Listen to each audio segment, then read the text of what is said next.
ஒரு கிராமத்துலேருந்து நகரத்துக்கு வந்த இளைஞன் நகரத்தில் இந்த சினிமாவுக்கு தூக்கிட்டு கிராமத்துக்கு கொண்டு போனது பாரதி ராஜா. பையன் பார்க்கக்குள்ள அது வந்து தாளாத துக்கமாக இருக்குது. நம்ம வாழ்ந்த வாழ்க்கையே பிள்ளைங்க வச்சு தானே தம்பி.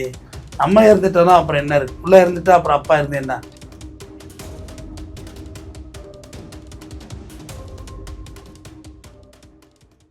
மெட்ராஸ் டவுன் பஸ் நேயர்களுக்கு வணக்கம். நான் உங்கள் தொகுப்பாளனி பத்மபிரியா. இன்னைக்கு நம்ம கூட வழக்கறிஞர் RS தமிழ்வேந்தன் சார் இருக்காரு. சார் வணக்கம். வணக்கம். அதாவது இப்போ பார்த்தீங்கன்னா இயக்குனர் இமயம் பாரதி ராஜாவுடைய மறைவு வந்து நம்ம எல்லாரையும் வந்து துக்கத்தில் ஆழ்த்திருக்குன்னு சொல்லலாம். முதல்ல நீங்கள் அவரை ஒரு இயக்குனராக எப்படி பார்க்குறீங்க சார்? முதல்ல மறைந்த இயக்குனர் பாரதி ராஜா ஐயா அவர்களுக்கு என்னுடைய ஆழ்ந்த இரங்கலையும் அனுதாபங்களையும் தெரியப்படுத்திக் கொள்கிறேன். அவரால் பிரிந்து வாடும் குடும்பத்தினரும் மற்றும் திரைத்துறையினருக்கும் என்னுடைய ஆழ்ந்த இரங்கலை தெரியப்படுத்திக் கொள்கிறேன். என் இனிய கிராமத்து பெண் மக்களே, உங்கள் பாசத்துக்குரிய பாரதி ராஜா பேசுகிறேன் அப்படின்னு பேசுகிற முதல் குரல் அவர் தாம்மா. எண்டு கார்டு வந்து இந்த கை இப்போ 2 கையும் தூக்கிட்டு வந்து போடுவார். அது பிற்பாடு பெரிய ட்ரோல் ஆனிச்சு. எனக்காடா எண்டு கார்டு போடுறீங்க அப்படின்னு சொல்லி.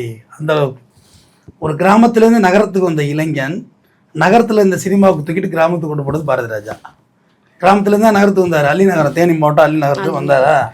இங்கேருந்து தூக்கிட்டு சினிமாவை கிராமத்துக்கு கொண்டு போயிட்டார். பூரா சுற்றி சுற்றி சுற்றி சுற்றி தேனி, வைகடம், மஞ்சளாறு அங்கனக்குள்ளே படம், சுருளி ஃபால்ஸ் இங்கனே படத்தை எடுத்தார். 16 வயதிலே அவரோட முதல் படம்.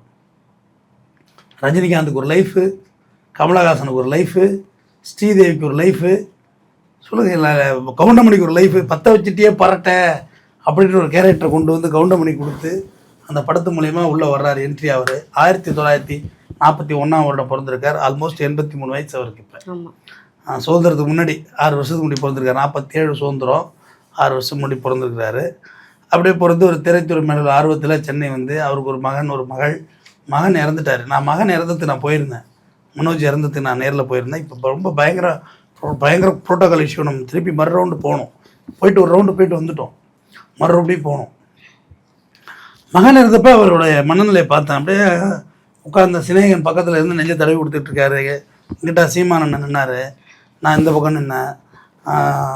கூட யார் இருந்தப்போ சாட்டை திருமணம் இந்த பக்கம் நின்னாப்புல. பக்கத்தில் நடிகை யாரோ ஒருத்தவங்க உட்காந்துருந்தாங்களே, இதெல்லாம் பக்கத்தில் இருந்தவங்க. காலை ஒதிச்சிக்கிட்டு ஐயோ அப்படின்னாருல. அந்த புத்திர சோகம் தாங்கலை அவருக்கு. நான் அப்பயே நினச்சிட்டு வந்தேன், இவருக்கு வந்து ஒரு நெடிய ரொம்ப நாள் இருக்க மாட்டார் அவர். மனசை விட்டு கரெக்டாக ஒரு நியர் கம்ப்ளீட்டட் தான். ஆமாம், டிசம்பர் மாதம், கடந்த வருடம் வந்து டிசம்பர் மாதம் தான் அவங்களோட பையன் அவங்க வீட்டிலேருந்து தவறியிருந்தார். ஆமாம், இப்போ அது மனசு தாங்கலை, புத்திர சோகம் தாங்கலை, இழுக்கலை அவருக்கு. அப்புறம் ஒரு மகள் அவங்க சிங்கப்பூரில் இருக்காங்க, அவங்க வராங்க பாரு. மனைவி ஊரில் இருக்காங்க.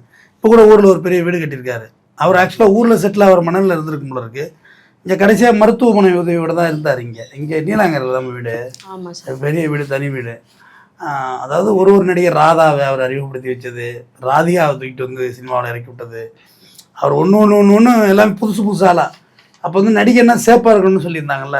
ஆமாம், பொதுவாகவே வந்து நடிகர்கள் அப்படின்னாலே வந்து கலராக இருக்கணும், அழகாக இருக்கணும் அப்படின்ற ஒரு இதுவே உடைச்சவருன்னே சொல்லலாம். ஏன்னா வந்து நம்ம வீட்டு எதிரில் இருக்கிற ஒரு ஆளை நம்ம ஒரு கலர் இல்லாதவங்க கூட வந்து சினிமாவில் பார்க்குறோம் அப்படின்னா அது பாரதி ராஜா சாரோட மட்டும்தான். அவருடைய திரைப்படத்தில் மட்டும்தான் வந்து கொண்டு வந்தது. அதை பற்றி சொல்லுங்க சார். திறமை இருந்தால் போதும் அப்படின்னு பூரா இறக்கி வந்து ராதிகாவெல்லாம் ஃபர்ஸ்ட் படம் நடிக்கவே தெரியல அதுக்குன்னு சொல்லி அதுவே சொல்லுது. நான் போடுவேன், நான் நடிக்காமல் இலங்கைக்கு போயிடுவேன் அப்படிலாம் சொல்லி அப்புறம் ஒன்றா திட்டி தான் நடிக்க வச்சார் அப்படின்னு சொல்லி. ரஜினிகாந்துக்கு இது எப்படி இருக்குங்கிற மாடுலேஷன் அவர் தான் கொண்டு வந்தார். பற்ற வச்சுட்டே பரட்ட அப்படின்னு சொல்லி, ஐயோ அம்மா குருவமாக நினச்சா பயமாக இருக்குது அப்படின்னு சொல்லுவார் 16 வயதில். ஸ்ரீதேவி செந்தூரப்பூவேன்னு கடைசியாக இது தமிழ்லேருந்து இந்தியில் போய் கலக்கின ஒரே ஒரு நடிகை ஸ்ரீதேவி மட்டும்தான், வேறு யாருமே இல்லை. இங்கேருந்து கமலஹாசன் கூட போய் நடிச்சிருக்காரு.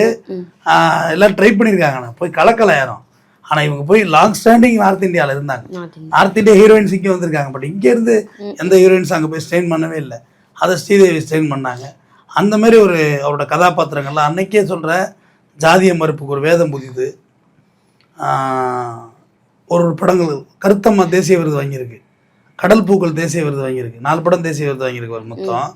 அதில் கருத்தம்மாலாம் எவ்வளோ ஒரு அந்த காலத்துடைய பெண் பிள்ளைகளுக்கு கள்ளிப்பாலை வச்சு எவ்வளோ பெரிய சப்ஜெக்ட் வந்து அந்த படம் சொன்னிச்சு. வேதம் புதிதெல்லாம் எவ்வளோ கான்ட்ரவர்சியான சப்ஜெக்ட் தெரியுமா அது? அதை விடுங்க, முதல் மரியாதை ஒரு 60 வயசு கிழவனுக்கும் இன்னமும் வந்து அந்த படம் ஒரு வந்து 17 trending ல வயசு இருக்கு பொண்ணுக்கும் காதல் வைக்கணும். முதல் மரியாதை ஊர்ல உள்ள பஞ்சாயத்து தலைவருங்க பெரிய மனுஷனுக்கும் ஒரு படகோட்டி பொண்ணுக்கும் லவ் வைக்கணுங்க, கதை வைக்கணும். ம். அதை வச்சார் அவர். அவ்வளோ ஒரு அவரே கல்யாணம் பண்ணியிருக்குதே திருப்பு முனையாக தான் கல்யாணம் பண்ணியிருப்பார். யார் வயிற்றுல வடிவுக்கரசி புள்ளியோட தான் அவர் கல்யாணம் பண்ணிக்கிறார் அந்த கதைப்படி. அவ்வளோ அட்டகாசமான ஒரு அதெல்லாம் ஒரு கான்ட்ரவர்சியான சப்ஜெக்ட்டுங்க. அதெல்லாம் தைரியமாக எடுத்தார். படம் சொந்தமாக எண்ணுயிர் தோழன் படமே எடுத்தார். இந்த ஒரு பாட்டு இருக்கு, பந்தலிட்டு பரிசம் போட சொந்தம் கூடி நாள் குறிக்க அப்படின்னு பாட்டெல்லாம் அம்மி மிதித்து அருந்ததி பார்த்துன்னா அந்த அளவுக்கு ஒரு வாய்ஸ் அவருடைய பேக்ரவுண்டாக கொண்டு வந்தார். சரி சார், இப்போ பார்த்தீங்கன்னா இன்னைக்கு இருக்கக்கூடிய இயக்குனர்கள் பாரதி ராஜா கிட்ட இருந்து என்ன கற்றுக்கணும்னு நினைக்கிறீங்க?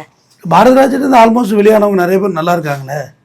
பாரதி ராஜா, பாலு மகேந்திரா டீகோட் பண்ணாத இயக்குனர் யாருமா இங்கே இருக்கா? பாலச்சந்திரன் கூட நிறைய பேர் டீகோட் பண்ணல. ஏன்னா பாலச்சந்திரன் பெருசாக யாரையும் ஃபீல்டில் இறக்கி விடவே இல்லை. பாலு மகேந்திரா பட்டறையிலேருந்து வந்தவர் தான் இன்னைக்கு ஒரு வெற்றி மாறலாம். பாலா வரைக்குமே பாரதி ராஜா கூத்து பட்டறையிலேருந்து வந்தவர் தான். எல்லாருமே பாலு மகேந்திரா பாரதி ராஜா கூத்து பட்டறை அந்த பட்டறையில் இருந்து வெளியே வராதவங்களும் இல்லை. பாரதி ராஜா ஏற்றது கற்றுக்கணும் என்னென்னா, ஒரு பட்ஜெட்டிவாக ஒரு படத்தை எப்படி கொடுக்கணுங்கிறது பாரதி ராஜாவுக்கு தெரிஞ்சது.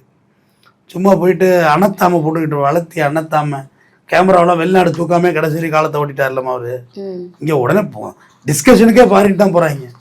ஆனால் அவர் அப்படி இல்லை.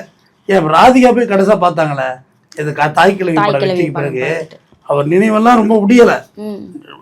நேஷனல் அவார்டு வாங்குவேன், நேஷனல் அவார்டுன்னு. அப்போ நினைவு அவ்வளோக்கு தப்பாம தானே இருக்குது. அந்த அம்மாவெல்லாம் கூடவே உட்காந்து அழுறாங்க. யார்? ராதிகா.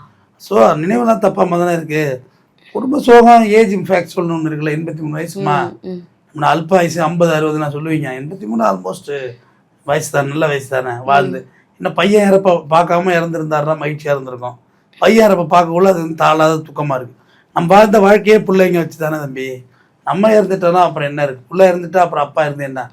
அந்த சோகமே உங்களுக்கு அவருடைய படத்துல ரொம்ப பிடிச்ச படம்னா எது? எல்லா படமும் ரொம்ப பிடிக்கும். அவர் படம் ரொம்ப சிறந்த படம்னா என்ன சொல்வீங்க?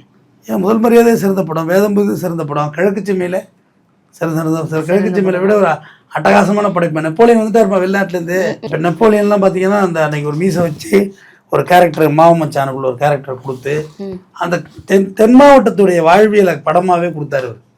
அங்கே உள்ள ஜாதி, அங்கே என்ன பிரச்சனை இருக்குது, சின்னதாக ஒரு கோழி சண்டை கொலையில் போய் முடியும். அதில் மாமனை மச்சானும் கோழி சண்டை போட்டு கிடச்ச கொலையில் போய் நிற்பாங்க.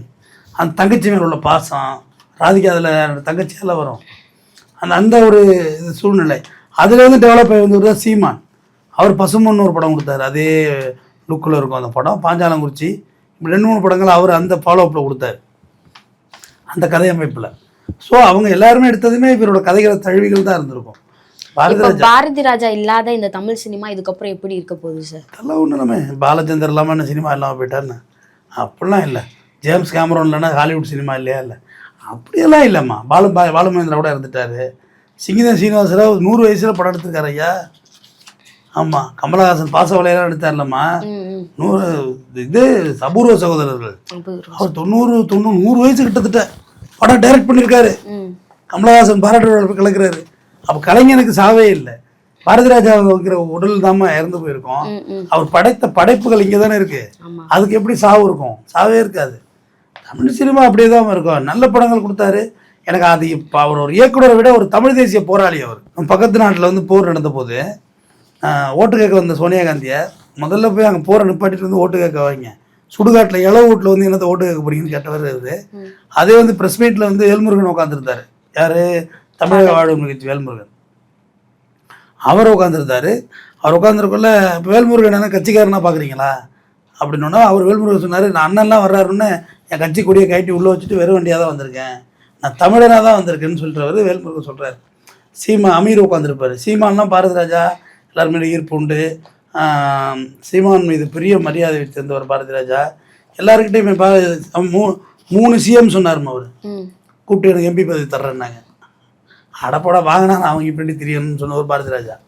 யார்? ஜெயலலிதா மேடம் கூப்பிட்டு பேசியிருக்காங்க, உங்களை எம்பி தர்றோம். டிஎம்கேல கலைஞர் ஐயாவோட நெருக்கமாக இருந்தார். எல்லாருக்கிட்டையும் நெருக்கமாக இருந்தார். எந்த கட்சியும் தன்னை சாயம் பூசிக்கவே இல்லை. தமிழ் தேசிய சிந்தனை பயங்கரமாக இருந்தது. தமிழ் தேசிய போராட்டங்கள் ஆர்ப்பாட்டங்களில் கலந்துக்குவார். மேடையில் வந்து ஒரு கதையை பற்றி பேசுறது நல்லா தான் ஹெல்த்தியாக தான் இருந்தார். திடீர்னு ஒரு பையன் செத்த பிறகு டோட்டல் அப்செட். அதுக்கு முன்னாடி நல்லா தான் இருந்தார். மேடையெல்லாம் வந்து நையாண்டிலாம் பண்ணி இப்போ கூட ராதிகா மேடத்துலலாம் கூட கிண்டல் அடிச்செல்லாம் போய் காதெல்லாம் கடைசி வரைக்கும் கேட்டுச்சுங்க அவருக்கு. அவர் உடல் நோயை பற்றி இப்படி ஆகணும் இல்லை, நல்லா தான் இந்த மாதிரி இருந்துச்சு. இடையில 2 வாட்டி அவர் துக்க செய்தி அறிவிச்சிட்டாங்க. இன்றைக்கி கூட நான் வந்து நியூஸ் ஒரு 10 ஸ்டாங் போய் வீட்டுக்கிட்ட போனது பிறகு தான் நானே பார்த்தேன். ஏன்னா 2 வாட்டி இருந்துட்டாருன்னு சொல்லி கதை கிளப்பி விட்டாங்க. எனிஹாவ் மண்ணுலகை படைப்புகளை கொடுத்த பாரதி ராஜா இயக்குனர் சிகரம் அவர்கள் இயக்குனர் இமயம் விண்ணுலகை படைப்புகளை படைப்பார். தொடர்ந்து பேசுவோம். நன்றி.